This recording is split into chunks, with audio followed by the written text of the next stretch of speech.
guys, Caleb here, back again with probably more I Love Fanfiction with a guest. Sexy lingerie. For that special moment in time. So we decided we'd read Lover's Lounge by I Love Mormon Vampires because the last story by them was good, so we enjoyed it anyway. So if you want to follow along, there will be a description. There will be a link down the description below.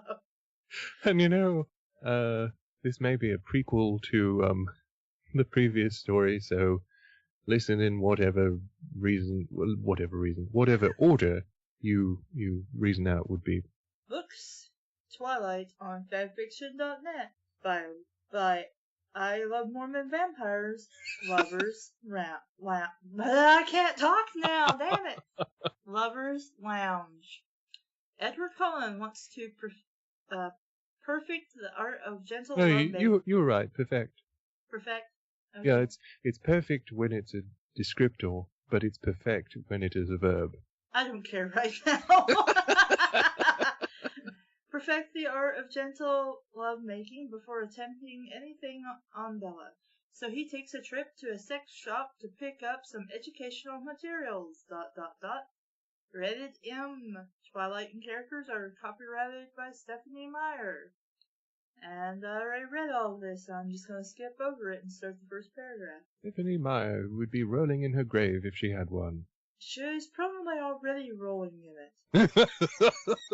Considering how shit the book was, but how popular it became. So, I timidly walk up to the seedy-looking storefront, my hands in my pockets and eyes glued to the ground. I reached out to open the door when it suddenly pushed open with a rattle and a ding before I could touch it. An older man clutching a large brown paper bag full of recently purchased wares scurries past, giving me a shifty-eyed glance. Oh, pardon me, I say politely as we both dart out of one another's way. I catch the door and step inside Lover's Lounge. An alien world. A world full of sexy lingerie! For that special moment in time! I should just put that voice clip in there instead of me saying it. I know! Vibrators, leather dildos, butt plugs, inflatable dolls, and porn. Rows and rows of porn. Porn is stacked to the ceiling, every kind of porn you could imagine, and some you couldn't. I look around, wide-eyed and nervous, unsure if I would even find what I was looking for. Private booth, $1 per half hour, read a sign. People watch porn here? How disgusting! This place must be a breeding ground for bacteria. God, well, that doesn't necessarily mean they're fapping there, but... Thank God I brought my hand sanitizer with me. The cashier, an attractive girl around 20... Wait, you're a vampire. So what does bacteria and crap matter to you?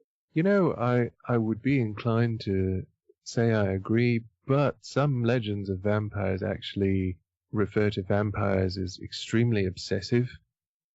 Yeah. So, could be. Never know.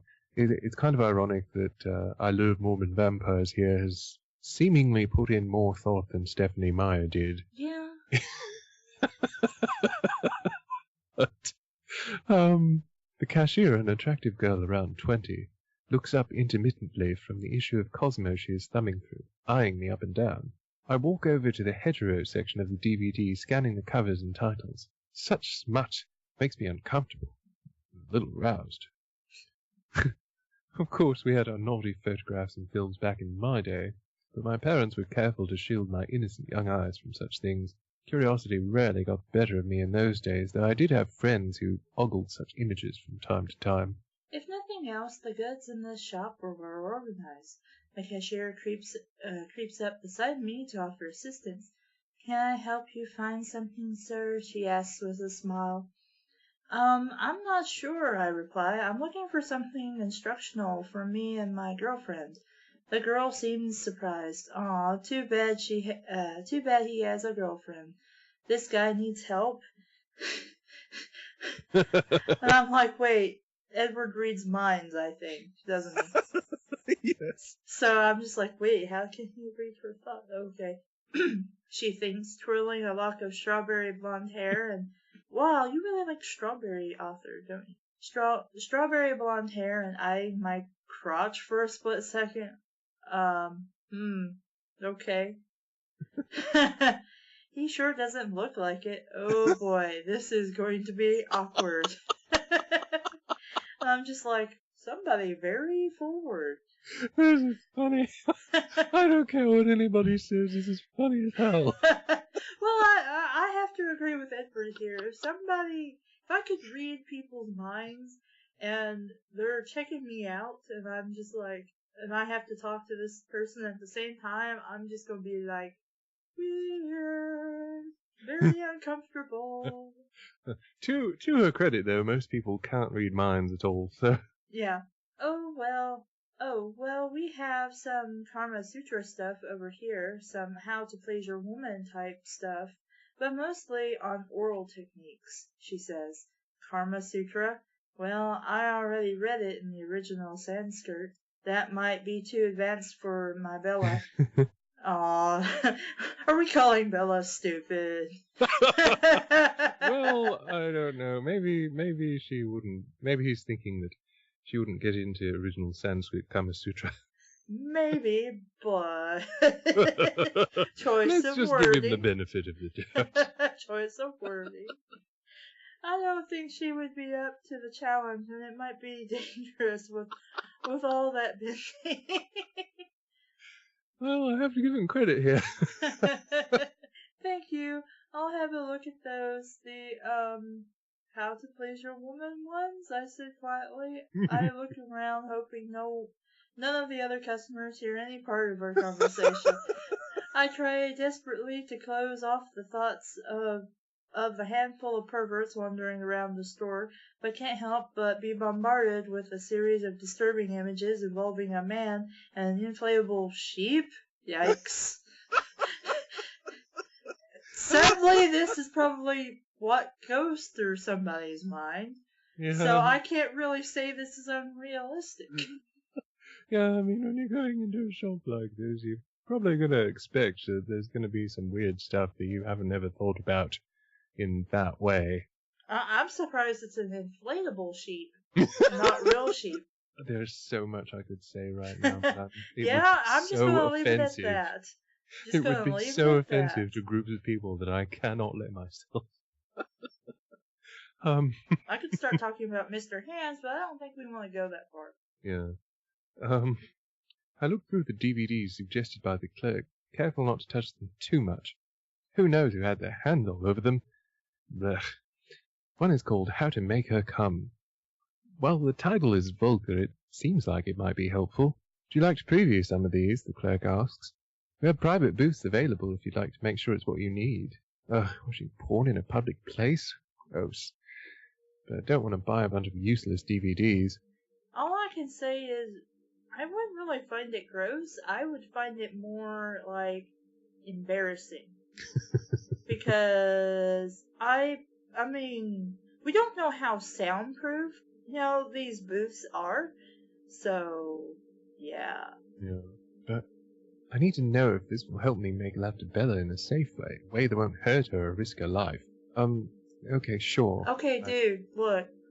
You open your girlfriend's legs, you find her middle hole, insert penis into that hole, and then shove in and out until she orgasms. There you go. Although you could probably augment that slightly to give it a bit more of an enjoyable. Yes, but we're starting with the basics since Edward is apparently dumb. Well, he made it to that advanced stage without ever obviously being intimate with, well, anyone. So, yeah. What was that? Oh, yeah. Okay, sure, I say, and the clerk leads me to the private area behind a dingy curtain. I sit inside the private booth and put the first DVD inside the DVD player. Press play. Let me know if you need any help, she says with a wink and leaves. Thanks. Lady? Good God! I decided I'm not even going to bother closing and locking the door to my booth because I'm just looking to see if these are useful. Unlike the rest of the perverts in this shop, I'm not here to do sick, perverted things to myself. Well, considering what we're reading... The DVD is professionally produced and has a chapter menu, about a cheaper menu. I'm mostly interested in intercourse techniques, so I select that and have a look. There is soft romantic music and mood lighting. An attractive couple sits naked on a bed with white satin sheets, surrounded by candles and red roses in a room made of red curtains. They are staring lovingly at each other. Ah, how romantic. This is nice. I can easily imagine Bella and I in such a place. Then a gross-looking old man walks into the frame, says his name is Ron something, and he's going to teach this guy how to fuck like a champ. Oh my God, we had a Ron Jeremy cameo in a Twilight fanfic. I'm like, really? You're not going to do a voiceover? That's amazing. It's Ron Jeremy in a Twilight fanfic. Gross. I really don't want to see this guy naked. I hope he's not naked. But then again, the moment that thought crosses my mind, he takes off his robe. Oh, so, okay. He takes off his robe and he has the biggest dick I've ever seen. Yep, so you've seen Jeremy. A lot of dicks, have you? It's Ron Jeremy, alright. His dick is bigger than my own, and that's saying something. Good Lord, it's disgusting, but I can't look away. What is with all this gross and disgusting crap? It's porn. I don't really understand. Well, Edward is very old and very old-fashioned, and so this is pretty consistent, at least I think, with his personality, because he's kind of skittish. He's kind of shy. I mean, the reason why he was avoiding Bella so much was that, like, she was driving him nuts. Like, he was seriously just, like, so aroused at every aspect of her that he basically tried to push her away. So when they actually got round to it and he told his story, he's rather old, and he came from a very, very different time. When you think about it, and a lot of people don't really think about it in this way, but if you even look at, like, the 20th century, popular cultural attitudes have changed so much, and it's just been in, like, the last 50 or so years that really, you know, adult shops like this have been possible, legal, you know. Before then, it was just like you were lucky if you got anything remotely like a stag reel, even something that tame. He has the woman bent over on the edge of the bed, and the other guy is watching what he's doing. So it's actually a threesome, or more like a twosome and a voyeur. Yeah. He goes behind her and penetrates her, and she is moaning and screaming because his dick is giant and, okay, this is not what I want. I took the DVD out of the player and switched it with the next one. This one is about oral techniques. Perhaps that's what I need to do with Bella. It might be safer if we forego intercourse altogether and focus on pleasuring one another in other ways. I press play on the DVD remote. This one starts out with two gorgeous-looking young women on a sofa, a blonde and a brunette, stripping off one another's clothing and kissing. Oh, okay, it's getting hot in here. It's getting hot in here, so take off all your clothes. Okay. Now that we got that out of the way. I poke my head out of the booth and check to see if the clerk is anywhere near. No, she's gone to reading her magazine. Good. I close the door and lock it. I wish I had some Windex with me or some Pine Sol to give this booth a good scrub down. Who knows what sort of germs lurk in every crevice.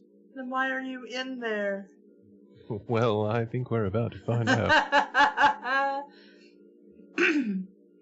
Speaking of crevices, well, that's one way to open a sentence. A paragraph, too. That's great.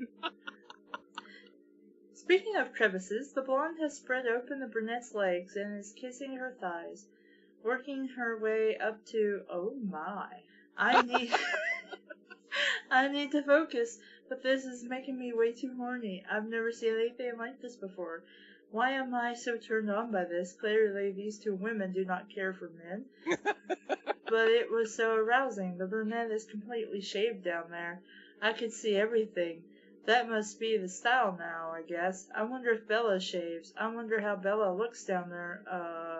I started thinking about Bella's special area and become very aroused by what I was seeing and thinking.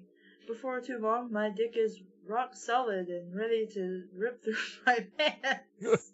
No, Edward, have some restraint. I undo my pants, careful not to touch too much of the seat, and start lightly rubbing my dick. The blonde girl was now showing some oral techniques, zigzagging her tongue over her partner's vagina, making her moan. Wow, I watch her movements and memorize them. I only hope to be able to get Bella to respond like that. Bella. Sounds like an ice cream suddenly. I wonder how she tastes. I tighten the grip around my dick at the thought. What the hell is wrong with me? I never thought I would ever visit a place like this, much less pleasure myself in this den of perversion. But there, blah, blah, blah, blah, blah. But there I was. Oh, fuck, this is good. The blonde girl reaches up, still licking her lady friend's vagina, and plays with the brunette's breast, making her nipples hard. I memorized this move too, how I'd love to gently squeeze and caress Bella's breasts and tease her nipples. I've noticed them poking through her shirt a few times when it's cold and she isn't wearing a bra. I wonder if Bella's nipples get hard easily. My hands are pretty cold. I wouldn't want to cause her any discomfort. Just then, there's a knock at the door. That's awkward. Hello, cashier said. Are you okay in there? Are you sure you wouldn't like any help? Oh, geez, is this really happening? No, thank you, I say forcefully, hoping she gets the message. Not that I wouldn't like the clerk to help me, but I couldn't do that to Bella. I couldn't live with the guilt. And, well, you have eternity, so you probably could. And who knows where the sex shop cashier has been? Ugh. Oh, Bella. What would she think if she could see me right now? What would she say if she saw me with my hand down my pants ogling these two shameless harlots? My heart, whatever's left of it, became heavy with guilt. I should leave. I should just purchase these DVDs, watch them at home, or finish what I was doing in the car, maybe. Yes, where anybody could walk by and see you. See your sparkly vampire junk. Your man carrot. Yes. Maybe they have some other ones like this, some non-instructional ones. I should pick up some things Bella would like while I'm here. I tried to calm my dick down by thinking of random, unsexy things. Baseball. Emmett's toenails. Ew. The lunch lady at school. Ah, much better. I washed my hands with my hand sanitizer, picked up my selection of DVDs and exited the booth, only to find the pretty cashier waiting just outside. Did you find what you were looking for? She asked with a smirk. Yes, thank you for all your help, I said politely.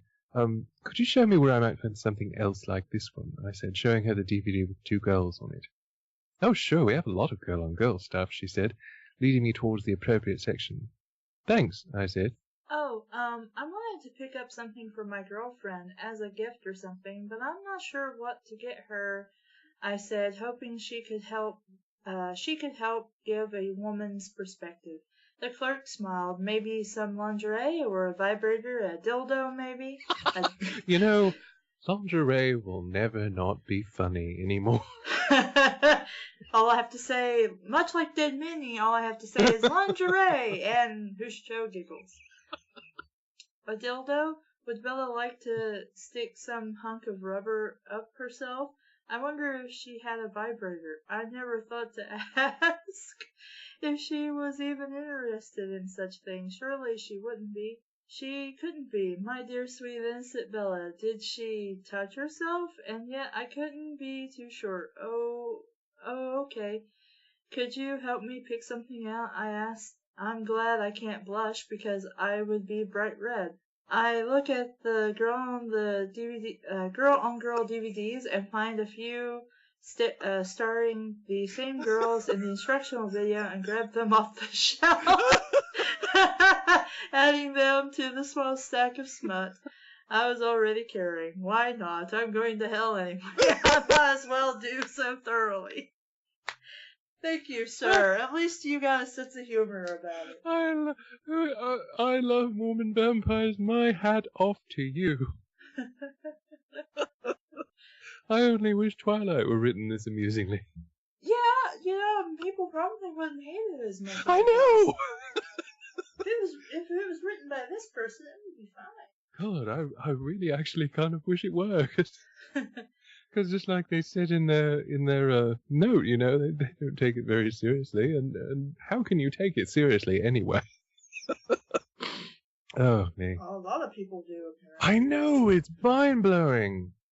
But, you know, a lot of people take a lot of stupid shit seriously, so whatever. The cashier leads me to the ladies' sex toys section. Every sort of vibrating battery-operated contraption is represented, along with a huge collection of huge rubber phalluses in every colour of the rainbow. Do you have something a little bit gentle? Not too extreme. I don't want my girlfriend to get hurt, I say. The clerk laughs. These won't hurt her, she says, picking up a 14-inch black rubber dildo from the shelf and waving it How in my would face. that not hurt her? I don't think you could... Whatever. I back away before it could slap me in the nose or poke my eye out. But if you think she'd prefer to start with something a little smaller, we have this one. She picks up a slightly smaller dildo from the bottom shelf. To my surprise, it sparkled. It is about 8 inches long and had glitter on it. I smile to myself knowingly. Yes, that is perfect. I think she would like it. The clerk smiles. Granted, I don't know anything about Twilight, but Bella, aside from wanting to get freaky with a vampire, Bella doesn't really seem too interested in sex toys as far as I know. You never know. It's the quiet ones you have to... I guess. I mean, she is the mastermind of evil in that story, so... That's true. The clerk smiles. It's so cute, isn't it? It sparkles like a fairy, she says. I frown a bit. Hey, I'm no fairy. The clerk gives... That's not the kind of fairy she's talking about. The clerk gives me a strange look and hands me the sparkly dildo, adding to the pile. I would feel really weird carrying all this around. Did you I have like a little hand cart or something? As for vibrators, the clerk giggles excitedly, we have these eggs which have 8 different settings. They only require 1 battery, and I can tell you from experience she would love to have one of these. Okay, too much information there, lady. I'm already a little excited. I don't need to be thinking about you sticking this little Tamagotchi thing down there right now. Okay, wait, 3 of them? Why would you ask for 3? Okay, give me 3 of those, I say nervously. I'm not sure which color she'd like, so give me a pink, blue, and purple. I think those are her favorite colors. See, that's why he gets 3. If somebody's giving me a certain something, I don't think it really matters what color they are. I don't know. I mean, like... And plus, how much does all this cost? Because sex toys usually aren't cheap. Well, considering the fact that Edward is the foster child of, like, a medical doctor, and who has been operating a practice for, like, hundreds of years, he's probably not hurting for money too badly. Well, true, but I'm pretty sure I wouldn't want my adopted son to blow a lot of money on sex toys all of a sudden. Maybe if they want, I don't know, $20-$50 for a thing or two, maybe, but if you're lucky to find, it depends on what you want, but, it depends on the price. But well, I mean, with Edward too, he's old enough that if he banked well, he probably has an enormous shit ton of money. So, I don't know, I don't think money is much of a consideration for most vampires. I would at least imagine not. Let's see here. How did I not know what Bella's favorite color was? I'm preparing to make love to her, and I didn't even know this basic fact. I don't see how that's important to know about her, but okay. The clerk hands me 3 packages of vibrating eggs. Was you going to say something? I was just going to say a lot of people will talk about their favorite color at some point before boning, but not everyone, so you never know. Would you like a basket for all that stuff, she asks. I have no problem using my super dexterity to carry all of this stuff, so I shake my head no. I would. The best application of my vampiric powers ever, carrying shit in a pawn shop. So, lingerie, was that on your list? Would you like me to show you some? She asked seductively. I'd love to show him some, she thinks. Slip out of these jeans and put on a little show. I'll bet he'd like that. What? Dear Lord, I'm here buying stuff for my girlfriend. This girl could not take a hint. No, I think I'll save that for next time, I say curtly. Am I really planning on coming back to this place? This whole experience has been so awkward. I could never show my face here again. We walked toward the counter at the front of the store, and I sensed she was going to ask me something, so I said, I think I have everything I need at the moment. She turns to a small table full of lotions or something and said, well, we have a buy one, get one special on flavored lube if you're interested. Flavored lube? Wouldn't taste very good to me. Bella herself would taste much better. But maybe Bella would like to use some on me. Oh, dear, I shouldn't start thinking about that. I put my free hand in my pocket to hide my unexpected boner. Sure, why not? I'll take some of this strawberry lube stuff. This is a prequel! This is totally a prequel! She takes my items from me and rings them up. 10 DVDs, 2 bottles of lube, a dildo, 3 vibrating eggs. That will be $330.35, she says. At that point, I'd be like, maybe I went a little overboard. I hand her the money, and just then the door opens with a ding. Hey, what are you doing here, bro? Says Emmett. Yay! Yay, Emmett! We love you, Emmett! Oh, Show us your dick, Emmett! Oh, no. What is he doing here? I'm mortified. The cashier is placing my items into a brown paper bag, and I hope Emmett doesn't see anything that I was buying. Whoa, you're buying lesbo porn. Emmett says loudly, shut up. The whole store can hear you, I say. What are you doing here, Emmett? What could you possibly need in a place like this? Emmett laughs. Rosalie wants some things, I cover my ears, blah, blah, blah. I shout, I can't hear you, Emmett. I don't want to know about that. Emmett laughs even louder. Okay, bro. Hey, I won't tell Jazz about this. It will be our little secret, alright, bro? Why do you keep saying bro? Well, Emmett. I know that isn't true. Emmett would tell everyone in the house he saw me at the porn shop. He would detail all my purchases to Alice, and the whole family would know.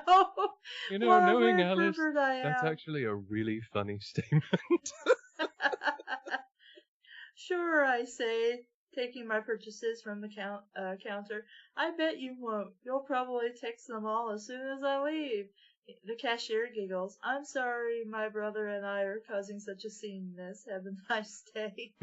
I say, leaving her a $50 tip. Why would you give her a $50 tip? She's not a waitress, she's a cashier. Because he's really embarrassed. He wants to leave. Yeah, but I still wouldn't give her $50. I wouldn't give her any form of a tip. I'd just leave anyway. Hoping it makes up for our disturbance. Oh, thanks. Come back soon, mister, she asks. I hesitated to give her my name. I didn't want her to know my name. His name is Edward, says Emmett. Great, thanks a lot. I glared at my brother. Nice to meet you, Edward. Come back real soon. The clerk winks at me.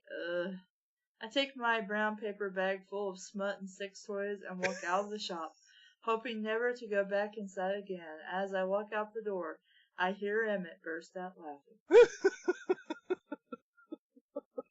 That was really good. The prude went to a sex shop and bought stuff. That was so funny, though. And apparently he did go back at one point. Yeah, because he had to get the pegging device. Yes. Well, what did you think of that story?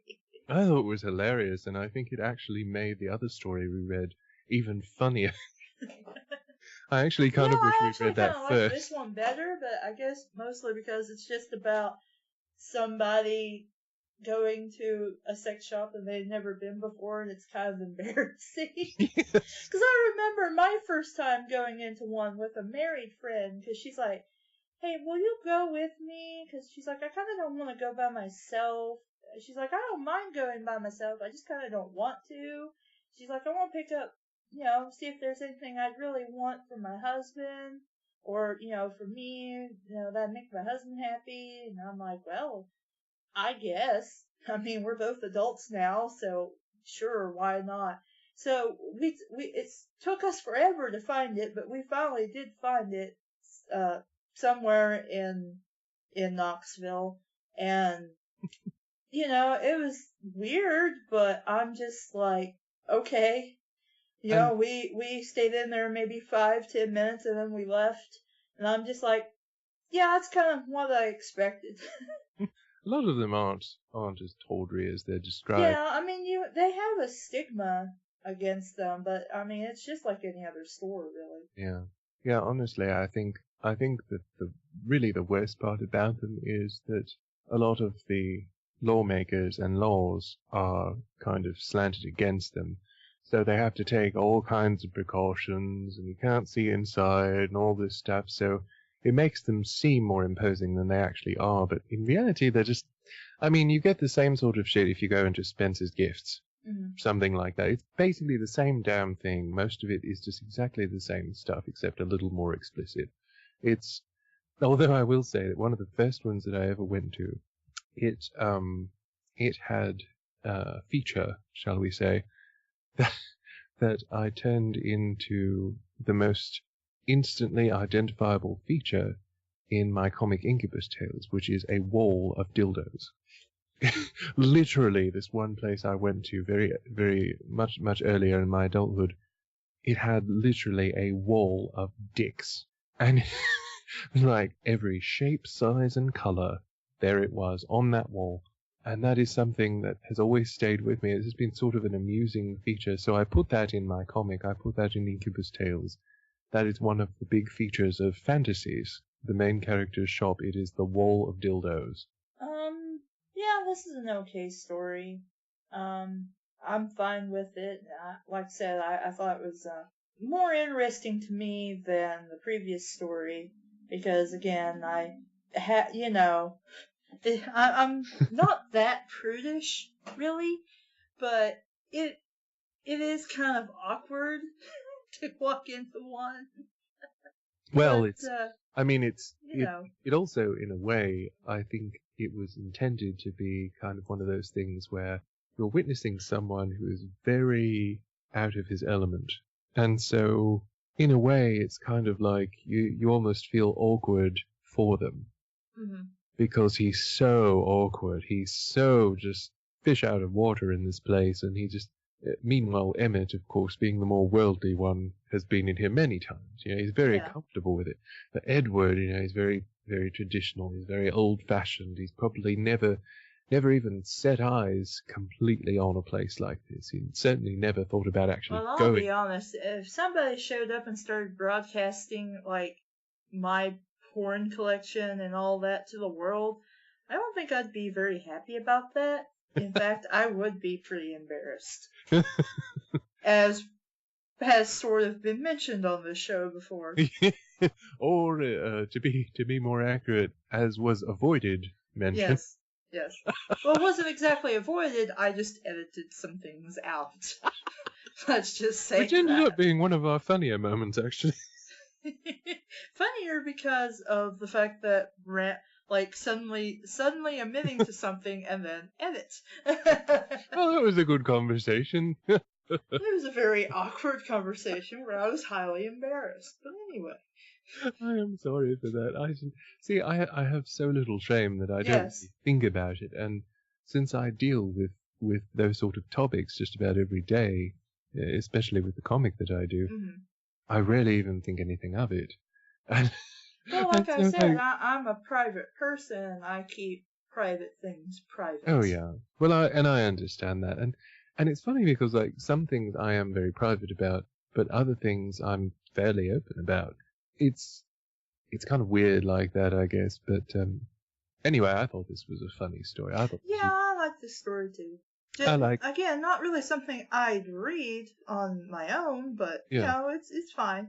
Yeah, this isn't. The works by this author are not something that I would have gone out of my way to find normally, but as the product of a random search for Twilight pegging fanfiction, I have to say that this completely blew away all expectations and left me feeling very satisfied because the author obviously took some time to make them amusing and had wit in them. They were charming, the characters were consistent and funny, and also they weren't just the butt of jokes. Like you could sort of feel some sympathy for Edward in both situations, both stories. And you could feel sympathy for Bella as well, which is way more than most stories do. Yeah. Usually she's a blank placeholder. She's cardboard. Yeah. But in the pegging story that we read, we could understand some of her feelings about this, and we witnessed her, going through something that she wasn't very familiar with, but she was doing it because the man she loved was so enthusiastic about it, and she found herself kind of liking it. Yeah. So, I mean, and it was very realistic in that way because, she didn't just, throw inhibition out the window and just go for it like, an experienced person who had done this many times before, but she found herself kind of gradually, lightly finding an interest in this because of some of the things that she witnessed that she enjoyed. So I don't know. I think that I Love Mormon Vampires. That name cracks me up every time I say it. But I think they've got a good grasp on writing, and I've thoroughly enjoyed both of these stories, even if they're not what I would have sought out myself normally. I'm very grateful that the product of a random internet search after a story. For something that is sure to be awful, ended up being okay. Yeah. Miles better than what we've read so far. Yeah. Especially after coming off My Inner Life. Yeah. I thought both of these stories were good. I enjoyed them. I would read them again. Every once in a while, might pull this one up and read it again because it's good for a laugh, but it's kind of up in the air as if I would really come back to this author just to it's just really not my kind of thing that I'd enjoy reading and want to reread, but that doesn't mean it's bad or you should avoid it. It's perfectly fine. I could easily recommend it to anybody else. Yeah, I mean, just looking through the synopsis, I can see that everything isn't what would really appeal to me necessarily, or what I would necessarily be, interested in reading. But a lot of these stories I would come back to read because the stories we've read have been really enjoyable, and I had fun. I know it's not hard to have fun after reading My Inner Life, but even despite that, I enjoyed them. They were generally very well written. There was, there might have been a typo here, a typo there, but that happens. Yeah. They were fun stories. They didn't take themselves too seriously, which is one of the biggest things I must emphasize. And they weren't 5 million pages long. Yeah, and they didn't have a huge author's note abusing us and yelling at us and or characters that were full of shit. Yes. So, I think that's all we have to say, perhaps. Any final thoughts for anything you'd like to mention before we go? Well, I'd just like to say, oh my god. I'd like to say, thank goodness that my random internet search after that one story produced such a fruitful response. I never expected the pegging story alone to be anything good. I just thought, well, it's about pegging, it doesn't seem to have anything offensive, and it's only 2 chapters long. We'll give it a go. And we've been sitting on it forever. But after reading that and then reading this, I have to say, I really enjoyed it. I like this author's stuff. I'd like to encourage them to do more because there is not enough of that kind of writing. People that don't take their stuff so seriously that they can't have a little fun with it. And yet they keep the characters consistent enough to be identifiable, which I like. Let me just sum it up by saying I wish I Love Mormon Vampires had written to do the entire Twilight series because it would be way more fun if she had, or he had. Am I keeping you up, darling? No. Like I said when we started, I just feel tired, and I think it's because I raged so much over this stupid Sins of Silence book last night. Yeah, I know. I'm just teasing you. Because I recorded that for like 2 freaking hours. But anyway, the story's okay. Not something I personally go out of my way to read, but, it's fun. It's not going to make you mad. You're going to enjoy it if you, happen upon it and read it. And probably, since we've had 2 stories from this author, and they've both been pretty good, this author, probably everything they've written and will write is really, really good and fine. So might come back to this author later, probably for some more I Love Fanfiction. But we'll probably be reading, another story eventually in another fandom. Or I will. I don't know if Hushicho really wants to because he doesn't like the things I like. Hey, I read all kinds of things for Bad Fanfiction Theatre. I'm okay with doing all kinds of other stuff. And it's not that I really love Twilight. Well, I didn't say you did. I just mean, I know you don't like murder mysteries and stuff like that, but I love them, so. Yeah, well, I mean, we'll always come together for something. So I'm sure we will come together for all kinds of bad fan fiction, and we'll come together for all kinds of good fan fiction. And I think the reason why I like Twilight fan fiction and fan work so much is that they're usually so off the wall. Like there's just nothing about the premise that ever encourages anything that is staid or dull. It might make me angry, it might infuriate me, but it is never stock. So I don't know. I mean, even looking back at some of the stories that we've read of Twilight, some of them have been really just infuriating. Some of them have been really ridiculous, but I can't look back on any of them and think the same way I thought about my in life. And there's just a complete difference between what was fostered there, I suppose. Of course, I haven't read all Twilight fan works at all, but all the ones that we've read, all the ones that I've found so far have been at least amusing enough to excuse themselves.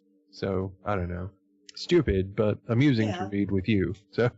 But I really of course it's amazing to read with me because I'm perfect and special. That's right. So, I think that's all we really have to say about this, and I'm Caleb. And I'm Hushicho. And this has been I Love Fanfiction. Thanks for listening, guys. Bye! Bye!